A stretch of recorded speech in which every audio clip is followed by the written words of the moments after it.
Y News with Angelo Castro III, William Theo, and Darlene Basingan.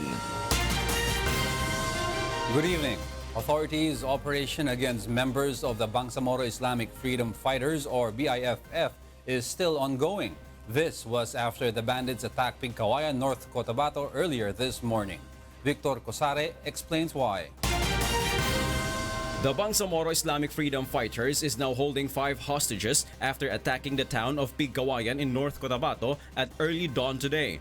Martial law implementation spokesperson for Eastern Mindanao Command, Brigadier General Gilbert Gapay, said this after the militants attacked a barangay outpost in Malagakit and an outpost of the Citizens Armed Forces Geographical Unit, or CAFGU, in Barangay Simsiman. The BIFF also attacked an elementary school campus and takes hostage several students. In the course of the firefight, we received reports that there were 5 pupils held hostage, and we're still awaiting in progress. Authorities say the men involved in the attack are being led by BIFF commanders Abu Nawas Damyog alias Bayawak, Abu Zaiden, and another one called Abu Sala. Meanwhile, more than 900 residents of Malagakit, Banucagon, and Panatan are being evacuated to Barangay Poblacion so they could avoid being trapped in the turmoil. Cops and local government employees are now helping in the evacuation of the residents. Authorities are still determining the motive behind the attack and the number of BIFF fighters involved in the violence. Victor Cosare, UNTV News and Rescue, Philippines. The Armed Forces of the Philippines downplays the recent attack of an armed group to a military outpost in Pigcawayan, Cotabato. Rosalie Cos explains why. The military does not deny that the attack of the Bangsamoro Islamic Freedom Fighters, or BIFF, to a Citizens Armed Forces Geographical Unit, or CAFGU, outpost in Pigcawayan, Cotabato early this morning may be a diversionary tactic. BIFF has been known to be a supporter of ISIS and attempts to unify with the Maute terrorist group. Based on reports, BIFF tried to harass the military outpost near a school, but government forces were able to respond quickly. While the BIFF fighters were withdrawing, the armed group used around 5 civilians as human shields. The military denied it was a spillover of the Marawi crisis, and it also does not believe that there will be massive attacks in other parts of Mindanao. They were just trying to harass a BPAT outpost. But in the process, they were surprised because we reacted quickly and the BPAT outpost was prepared for their coming. Kaya sila umatras kagad. Kaya nga, near resolution na to eh. So, by and large, these harassments have been ongoing even before this Marawi incident. The military said BIFF was opportunistic and just wanted to do a show of force.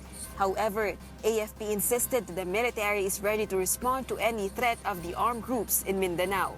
Meanwhile, President Rodrigo Duterte warned of possible bombings of ISIS in Mindanao. This is even after the Marawi crisis is resolved.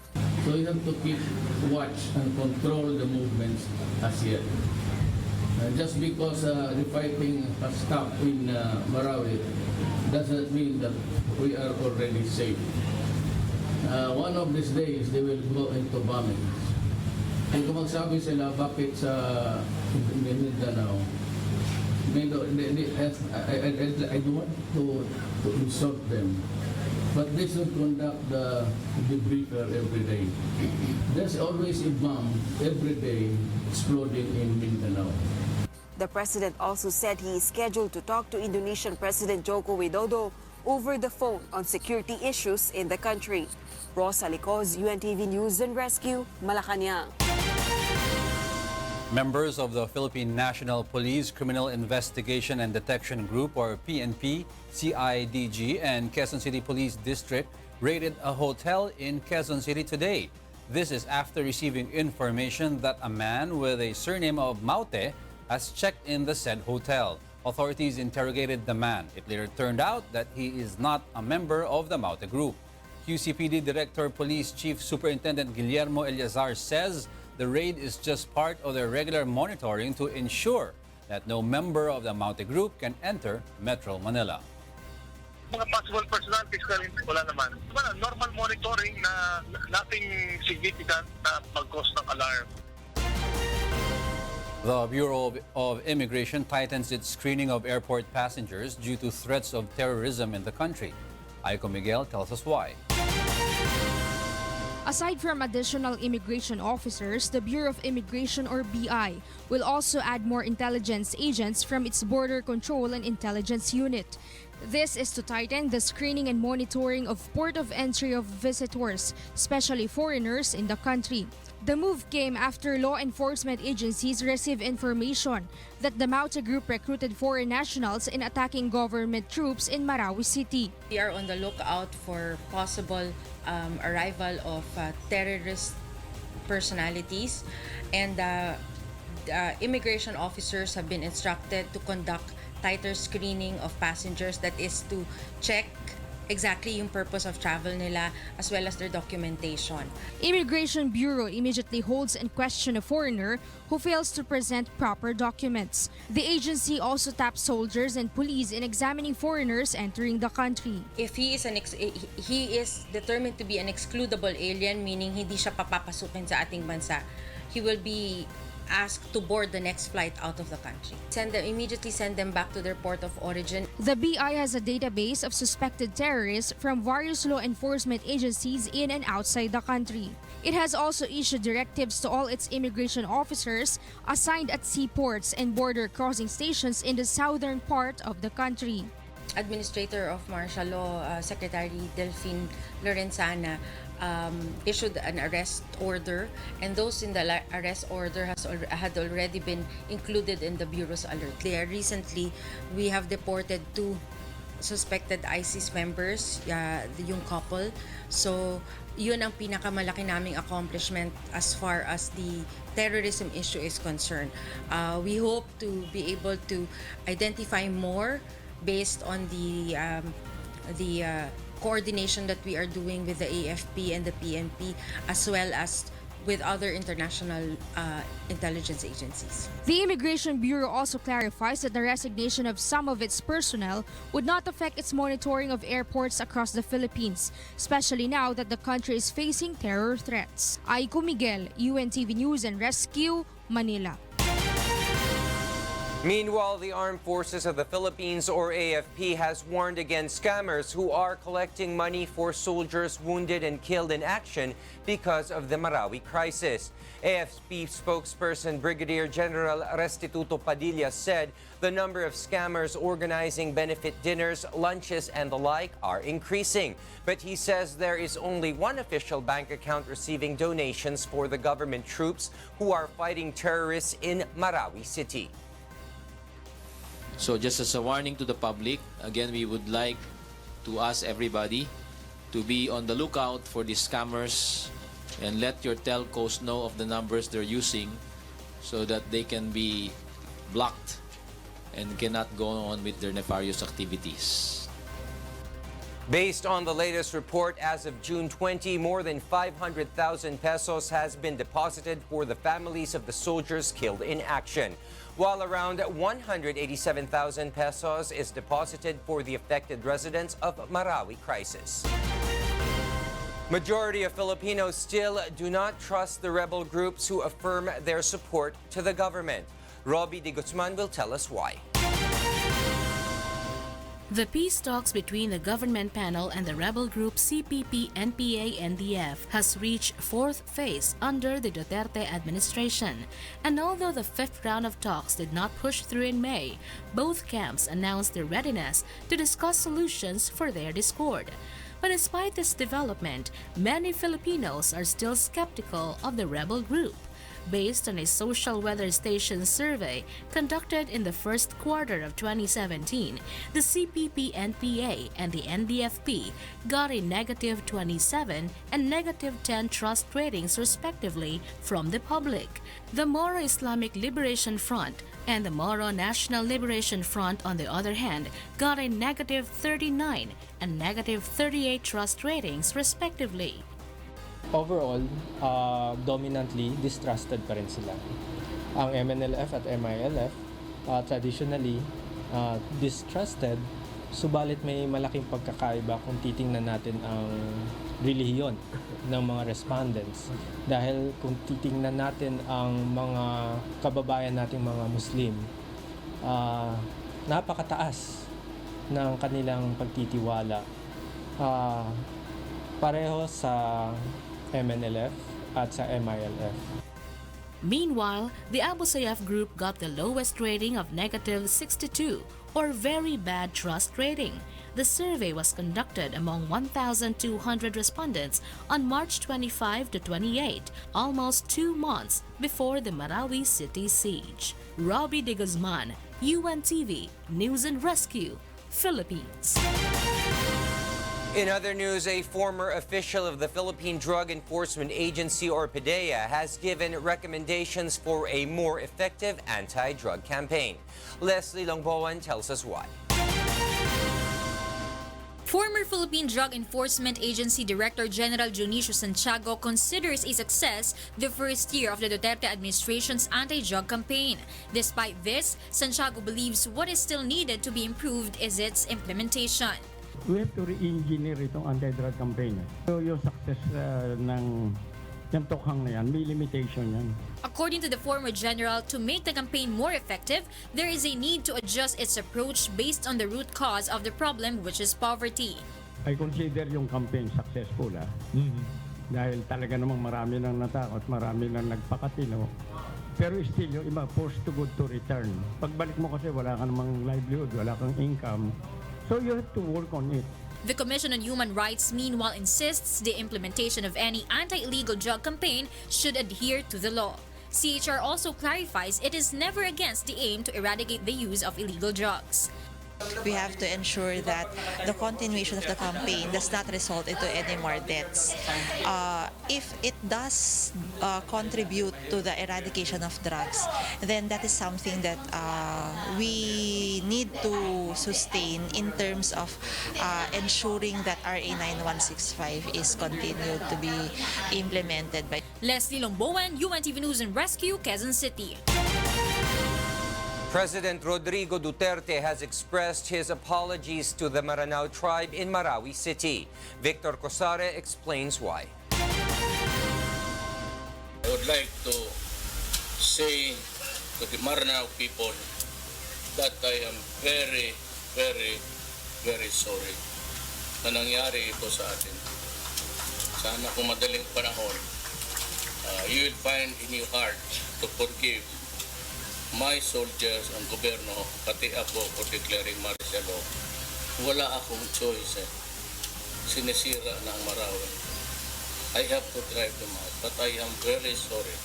This was the message conveyed by President Rodrigo Duterte to evacuees from Marawi City when he visited an evacuation center in Iligan City yesterday. It was the first time the president met with citizens affected by the almost month-long conflict in Marawi. In his speech, the president expresses his resentment when the ICs has just been allowed to enter Marawi City. Ba't hinayaan ninyong pumasok yung iduluya na walang ginawa doon sa Middle East kung saan-saan pinagpapatay nila ang kasama nilang ilagay dyan sa kibusan ng gasolina susunugon. Ngayon sa alam mo, kumang kayong mga tao. Maganda ba yan? Paano tayo? The president also appeals not to let the present crisis in Mindanao turn into a civil war. Dalawang choices lang tayo. Latin sa Mindanao. Mag-ubusan tayo. Kasi itong mga Kristiyanos ngayon, nananervyos na rin. Biro mo kung ganon ang style na patayan lang, sunog dito, patay doon, hindi papayag yan. Lalaban talaga yan. E may mga pera rin yan. O pag ang civil war, hindi na makontrol ng armed forces yan, pati police. In the end, President Duterte promised a 20 billion peso fund for the rehabilitation of Marawi and gave an assurance that the Maranaos affected by the crisis will not be neglected. Victor Cosare, UNTV News and Rescue, Philippines.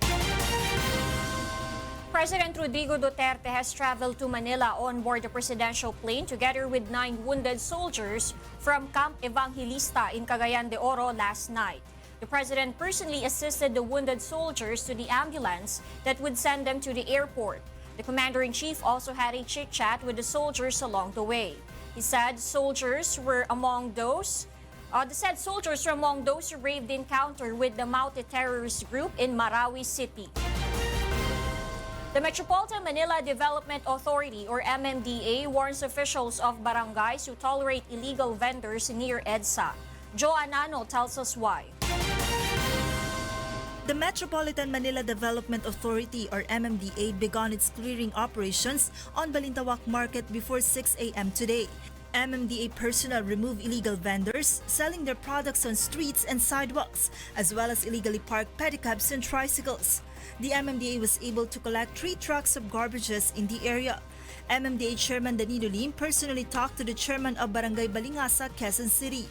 Lim says he's hoping that it would be the last operation of the MMDA in the barangay and that its officials would maintain cleanliness in the said market. The MMDA chief warns of taking steps against the officials of the said barangay if they would fail to follow the agency's order. Area mo ito, responsibilidad mo ito, ha? Tutulong kami, pero ayoko na pabalik-balik na. Lim also criticizes the underpass, which is supposed to be a pedestrian crossing, but is now being a sleeping and storage area of some residents. The captain of the barangay says they have been conducting patrols and apprehend illegal vendors in the area every day. Despite this, she says they don't have enough manpower to remove illegal vendors. Kailangan po namin ng katuang. Hindi naman po kaya ng barangay yan dahil napakalaki po ng sakop na barangay ko. Kaya ngayon po, ang inahiling ko lang po sa kanila, katulad nga po niyan, pinatawag na kami. Sana po, tuloy-tuloy po yung collaboration ng different departments at different agency. Aside from Balintawak, the MMDA also conducted anti-illegal parking operations along the stretch of West Avenue, Quezon City earlier. 9 vehicles were towed and brought to the MMDA's impounding area in Pasig City, while 11 motorists were issued with violation tickets. The driver of one of the towed vehicles says the car he was driving was owned by a high-ranking government official. The chief of the clearing operations personally talked to the administration of a hotel in West Avenue after observing that its customers are already occupying the sidewalk. Nga po sabi sa akin ng admin kanina na pinayagan sila ng barangay, hindi nila alam na bawal yan. So makikita nyo po, nilagyan pa nila ng block dyan para hindi sosobra yung mga kotse na magpapark sa kanila. But nonetheless, bawal po. The management of the hotel vows to talk barangay officials to clarify its rules, adding that they are ready to follow the rules of the MMDA. Joan Nano, UNTV News and Rescue, Quezon City. Beginning July 6, the Transportation Department will resume the implementation of the Anti-Distracted Driving Act. Joan Nano is back to tell us why. The Department of Transportation has published today in the newspaper the revised implementing rules and regulations of the Republic Act 10913 or the Anti-Distracted Driving Law. This means that 15 days after the publication, the re-implementation of the law will be effective, and that is on July 6, Thursday. Under the law, the use of mobile communication or any gadget while driving is no longer allowed. This covers text messaging, calls, playing games, watching movies, reading ebooks, surfing the internet, and other similar activities. However, the law allows the use of cell phones or gadgets in case of emergency calls or if the gadget is used as a navigational device, provided that it is on hands-free or speaker mode and placed 4 inches from the dashboard. The focus really is not yung panghuli or the apprehension. As long as hindi naman siya grossly outside of the 4 inches, we will not split hairs on that also. Once it is mounted on a relatively safe zone, the presumption is the motorist was not in violation of the law. We will not argue over half an inch. The presumption is against the motorist if he is holding the device. LTO will be the lead agency for the enforcement of the law and will be in coordination with the LTFRB, MMDA, and the PNP Highway Patrol Group. MMDA CCTV cameras will be used for monitoring of motorists. With our high-definition CCTV cameras, we can really zoom it in and we can really see if the driver is holding or using his cell phone. Meanwhile, the law exempts instances when the driver has to call to any law enforcement agency to report any crimes, as well as calling firefighters to respond in the event of a fire. Situations such as the immediate need of medical assistance are also covered by the exemption. Violators of the law will be penalized with 5,000 pesos for the first offense, 10,000 for the second offense, and 15 to 20,000 with suspension or revocation of driver's license for the third and fourth offense. It was in May 18 when the Transportation Department temporarily suspended the implementation of the law after it caused confusion to motorists. Joanano, UNTV News and Rescue, Quezon City. Next on Y News. BPI and BDO maintains no hacking and data breach in the recent glitches in their systems. Troubled security guard faces charges after causing panic at a mall in Quezon City. And President Rodrigo Duterte signs executive order on regulation and control of the use of firecrackers and other pyrotechnic devices. Y News will be right back.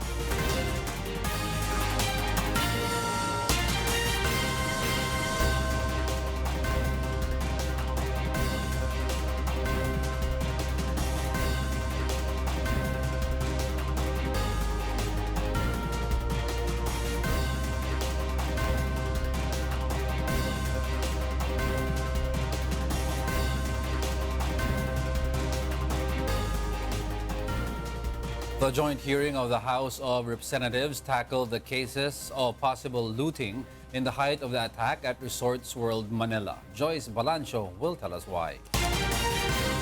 The House of Representatives held its last hearing today on the Resorts World attack that left 38 people dead, including a lone gunman on June 2.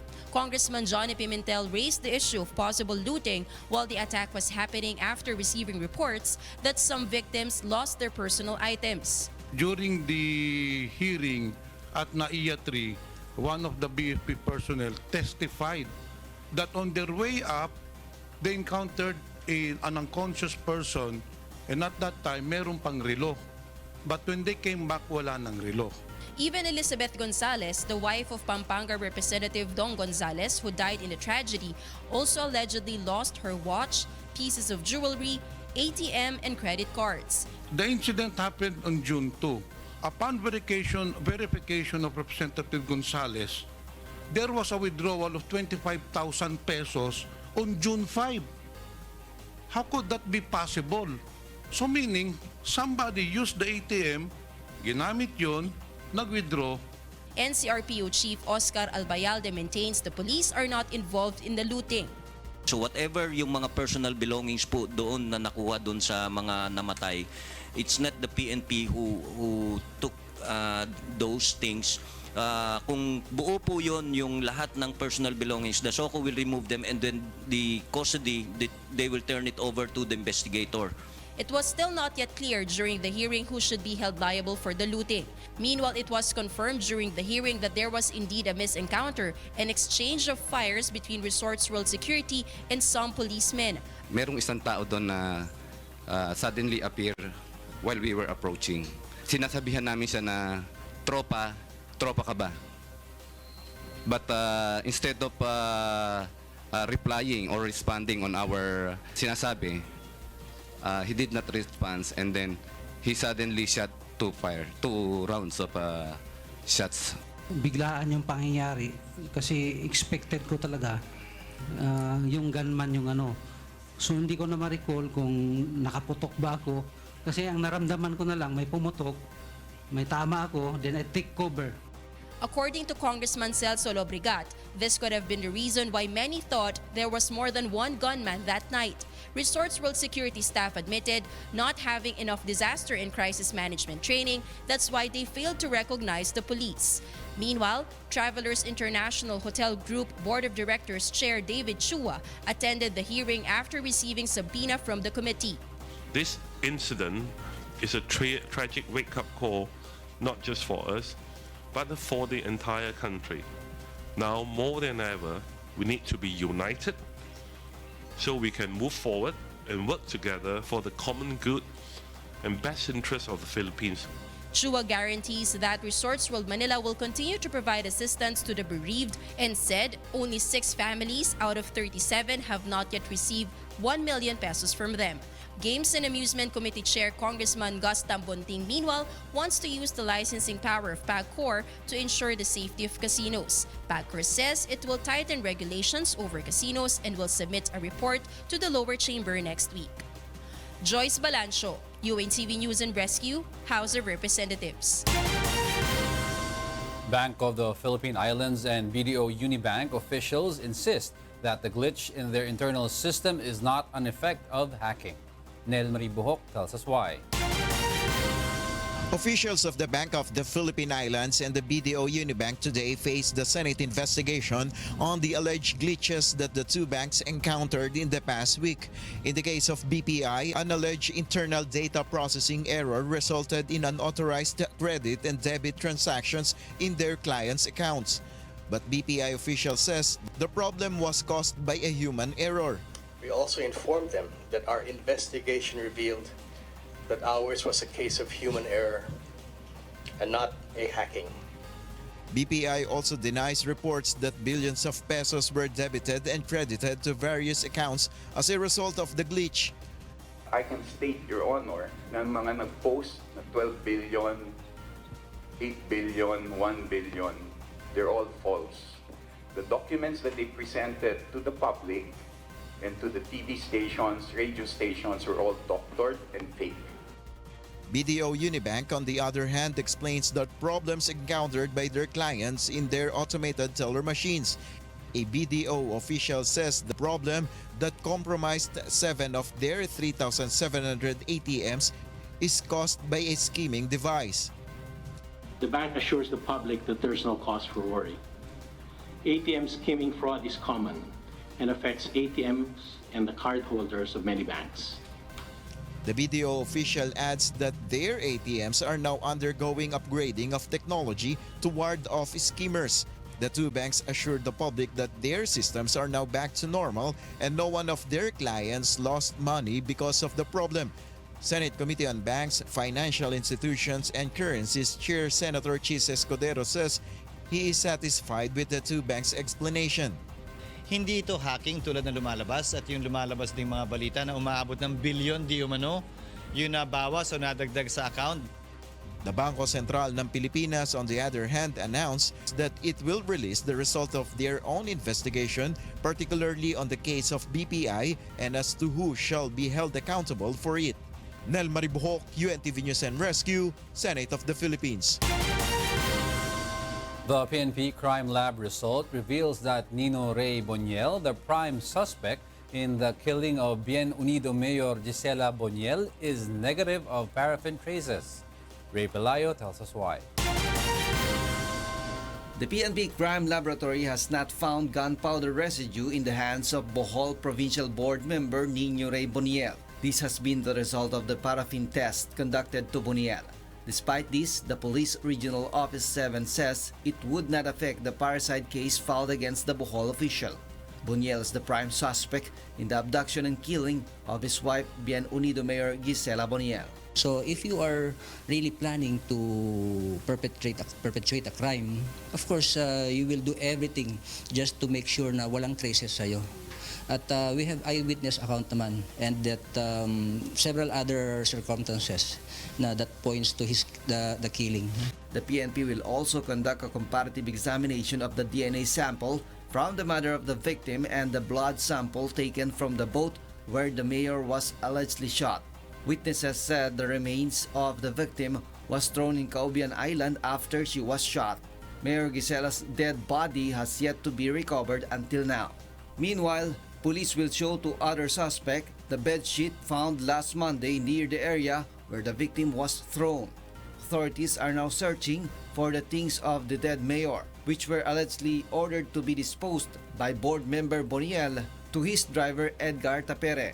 So we just don't know what are the contents. So we are requesting our men and also yung sa dam site kung sino yung nagmamanage if they were able to retrieve things of that nature like clothing or any effects na nanggaling kay Mayora. Ray Pelayo, UNTV News and Rescue, Philippines. Meanwhile, the Department of Justice, or DOJ, has clarified that there is no influence coming from the president with regards to the downgrading of the case against policemen involved in the Espinosa Slay case. Aiko Miguel tells us why.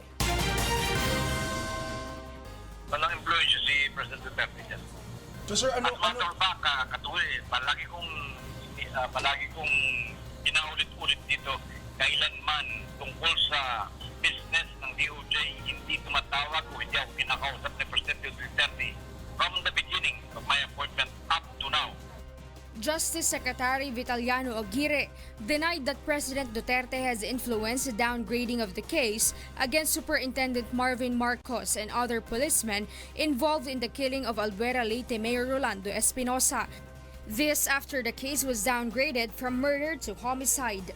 It can be recalled that the Secretary previously said that he had nothing to do with the drafting of the resolution or even signed it. DOJ Undersecretary Reynante Orseo was the one who resolved the petition for review about the case of Marcos submitted by the policeman. The Secretary believes on the potential of his colleagues to issue such resolution. Orseo, he says, is a longtime colleague and a friend and trust in his integrity. I believe in my prosecutors, especially yung mga undersecretaries ko. We have to presume that they've performed their duties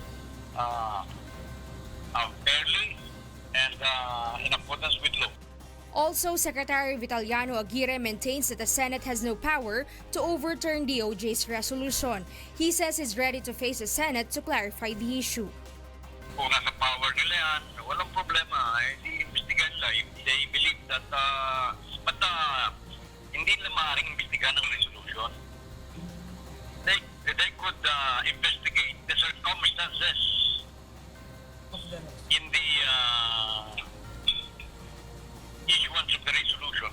But I believe that the Senate has no power to overturn any resolution coming from the Department of Justice. Hindi ganun ang procedure. Aiko Miguel, UNTV News and Rescue, Manila. The security guard who surrendered to police after aiming a gun and causing panic at Cyberpod 1 Centris, Quezon City might face multiple charges. Roby de Guzman will tell us why. Quezon City establishment Eton Cyberpod 1 Centris returned to its normal business operations today after a troubled security guard caused panic earlier. It was at 3 a.m. when security guard Hermigildo Mardula drew his 9mm gun and aimed it at people outside the Eton Centris building. Mardula also broke in a recruitment office inside the said building. After an hour, he surrendered to police after his wife convinced him to do so. QC Police District Director Chief Superintendent Guillermo Eleazar says there was no hostage-taking and no injuries or damages were reported due to the incident. The police chief explains Mardula is having problems with money for the treatment of his sick child. This is an isolated case na merong problema isang security guard sa pamilya na nagkulong siya mag-isa doon. So wala siyang sinaktang iba. Eleazar assures that the public has nothing to worry about the incident. After surrendering, Mardula was brought to hospital to undergo medical examination. The troubled security guard is now detained at the QCPD Station 10 and might face charges of alarm and scandal, grave threat, and illegal possession of firearms. Roby de Guzman, UNTV, News and Rescue, Quezon City. In other news, the trial for the plunder case of Ramon Bong Revilla Jr. will formally begin tomorrow. The former senator's camp remains confident that they will win the case. Mon Hokson tells us why. After 3 years of waiting, the trial for former Senator Bong Revilla's plunder case will finally begin. The prosecution will present tomorrow witnesses from the Department of Budget and Management, Bureau of Treasury, and Department of Agriculture. Revilla's camp has high hopes that he will be able to prove his innocence in court. The issue is very simple. Whether any kickback was delivered to Senator Revilla, but that is not sufficient for plunder. That money must be delivered in consideration of an overt act defined under Section 1D of the Plunder Law on the basis of the allegations of the information that overt criminal act is his endorsement of the projects to certain NGOs, and that endorsement is not among those enumerated under Section 1D, which may constitute an overt criminal act. It was in September 2013 when the National Bureau of Investigation or NBI filed plunder complaints against Janet Lim Napoles and then Senators Juan Ponce Enrile, Jinggoy Estrada, and Bong Revilla Jr. The complaints are in connection with their alleged involvement in the Priority Development Assistance Fund or PDAP scam.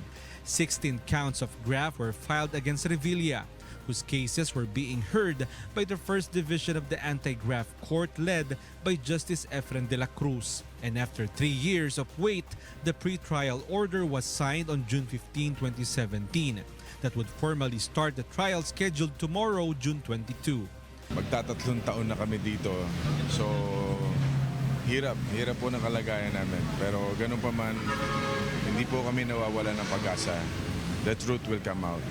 Meanwhile, the date of the trial for the plunder case against Enrile has yet to be set, as he still has a pending motion, while signing of the pre-trial order for the case of Estrada was already done. Meanwhile, PDAP scam queen Janet Lim Napoles asked the Sandigan Bayan to exclude all her 2014 scam admissions from the prosecution evidence. In her motion, Napoles said that her 2014 affidavits are inadmissible in Revilla's plunder trial, as she made them for her failed bid to be a state witness. Napoles also invoked her right against self-incrimination in blocking the use of her 2014 affidavits submitted by the Department of Justice to the Senate. The affidavits were only meant for then DOJ Secretary Laila De Lima. Mon Hocson, UNTV News and Rescue, Sandigan Bayan. More than 1.27 million hectares of farmland are expected to have irrigation by year 2022. Pei Pelayo will tell us why. After 5 decades, only 59% or 1.85 million hectares of farmland in the country have had proper irrigation system from the National Irrigation Administration. This is half of the total 3.12 million hectares that the agency should have installed with such. Nevertheless, the agency will finish the irrigation project for the remaining 1.27 million hectares by 2022. According to Administrator Ricardo Visaya, most of those without irrigation yet are in Caraga and Central Mindanao and Central Luzon. Hopefully, kung continuous yung increase of budget, improvement of modern equipment, at saka additional manpower, we hope we can do it. This year, NIA has 35 billion pesos budget, while in 2018, the budget was increased by 20% to 45.8 billion pesos. The increase in budget means more irrigation projects will be accomplished. Meanwhile, NIA has allotted 2 billion pesos for free irrigation, and a bill is now being pushed in Congress to make the allotment permanent. As a private organization, yung Irrigators Association, they can still collect, no? But for themselves, but for the association lang. Na para talagang ma-maintain din nila yung system nila. The NIA administrator also prioritizes the fight against corruption within the agency. The official believes he is able to address the issue being a former Armed Forces Chief of Staff. Ang mga reports is may mga yumayaman, yung mga ganon, no? May nanghihingi sa mga contractors ng mga high percentage. Meron na namang tawag na doon sa Central Luzon, yung Region 3 office namin, na nagpapanggap na naman na ako, no? Na humihingi ng mga kung ano-ano. Next month, the construction of Phase 2 of the Balog-Balog Dam, costing 13 billion pesos, will start. Ray Pilayo, UNTV News and Rescue, Quezon City. President Rodrigo Duterte signs Executive Order or EO number 28 for the regulation and control of the use of firecrackers and other pyrotechnic devices to to minimize the risk of injuries and casualties. Based on the EO, the use of fireworks is allowed only in designated areas in a community during special occasions such as celebrations or competitions, as permitted by the municipal government. A trained and duly licensed personnel of the PNP will supervise the event. The PNP is also directed to promulgate criteria and provide lists of prohibited firecrackers. The PNP is also responsible for inspection, confiscation, and destruction of prohibited firecrackers, while the DOH, DILG, DENR, and BFP shall create guidelines on allowable areas where community fireworks displays will be conducted after appropriate public consultations.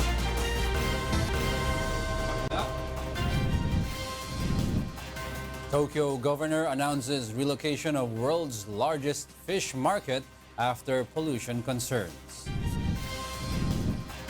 The Bureau of Customs Transformers exits the UNTV Cup off-season game, taking home 100,000 pesos for its chosen beneficiary. And a Belgian startup offers crunchy crickets as alternative to meat. More from Wine News after this break.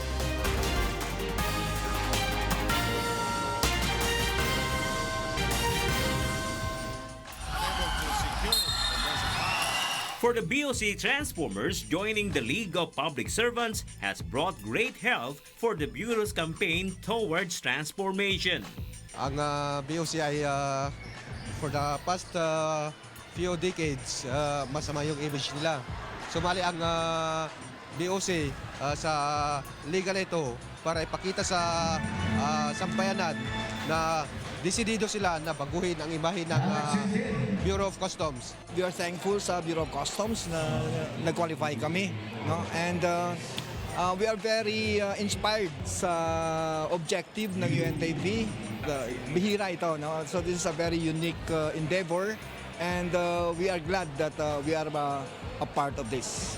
No less than the Bureau Chief himself, Commissioner Nicanor Faildon, has always been showing full support to the Charitable Basketball League initiated by Mr. Public Service, Kuya Daniel Razon. Let's support the UNTV Cup. Ito yung serbisyong pampubliko natin. Suportahan natin. Salamat sa lahat ng sumuporta sa BOC Transformer, pero lalong-lalo na sa sumuporta sa Liga. The BOC Transformers finished the elimination round ranked 6, but on UNTV Cup, no team is a loser. The BOC team will receive 100,000 pesos which they will give to their chosen beneficiary, Caritas Manila. It can be noted that the Transformers debut in the league in Season 5, finishing at 4th place and won 500,000 pesos given to their beneficiary. Maraming salamat po sa unang-una sa UNTV fans na every game na nandito para suportahan yung liga na to. And of course, yung mga employees ng BOC, maraming salamat din at kahit papaano nagkaroon tayo ng common ground dito and lahat sumuporta at alam natin ito yung sa pagbabago ng birokrasya natin. Bernard Dalis, UNTV News and Rescue, Philippines. Some volunteer donors brave donating their platelets in a blood donation drive organized by Singapore Red Cross and members of Church of God International in Singapore. Queenie Balyon will tell us why. A pheresis donation is a collection of blood component, may it be plasma or platelets from a donor's blood. Archie is one of the donors who are used to apheresis donation, being a blood donor for 18 years now. Normally po ang blood component po natin ay mayroong plasma, platelets, and red blood cells. Sa apheresis po, pwede po tayong mag-donate ng platelets tapos po ang binabalik po yung red blood cells saka plasma po sa atin pagkakuha po ng platelets. Normally po ang apheresis donation ay around 1.5 hours po. Platelet donations allow the collections of components depending on what the patients need and return the rest of the blood to the donor. It can be done every month, while the regular whole blood donation is at least every 3 months. Locals and overseas Filipino workers took part in the second quarter blood donation drive organized by the Singapore Red Cross. Archie is among the volunteer donors from members Church of God International or MCGI. Overall, the group has donated a total of 93 blood units out of 138 registered donors. Some of them share their experiences and how they prepared for the donation.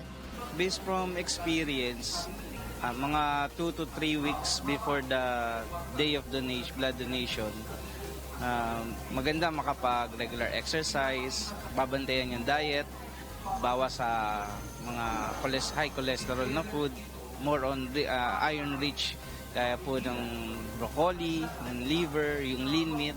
Meanwhile, Simon, on his 82nd blood donation, still considers it a worthwhile service because of its health advantages and its novel cost to the patient. When I young, I do the donations when in the army, since 17 years old.